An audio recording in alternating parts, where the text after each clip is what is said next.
In this video, I will be showing you how to add a countdown timer in Canva. Let's get started. Starting from the Canva home screen, I click into the search bar under the What Will You Design Today heading.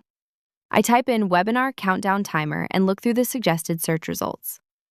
Once I see the option for Webinar Countdown Timer, I select it to browse the available templates. I scroll down through the various designs to find one that fits my needs. I see a vintage style countdown that looks perfect, so I click on it to open the preview. After reviewing the details, I click the Customize this template button to open it in the editor.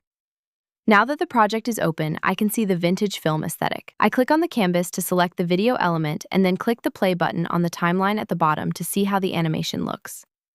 The timer counts down from 10 with a classic film grain effect. At the end of the countdown, it transitions to a Save 40% Shop Now call to action. If I want to add a different style of timer, I click the Add Page button at the end of the timeline to create a blank slate. I navigate to the Elements tab on the left-hand sidebar and type Countdown Timer into the search box.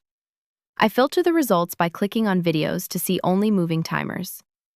I scroll through the options looking for a clean, circular design. I find a 10-second animated clock timer and click it to add it to my new page.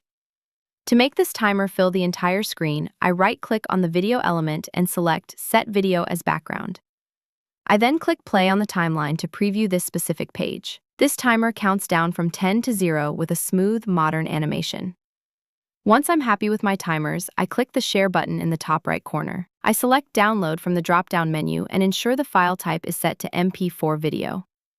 I make sure all pages are selected for the export and then click the purple Download button to save the video to my computer. That's how easy it is to add professional countdown timers to your Canva projects.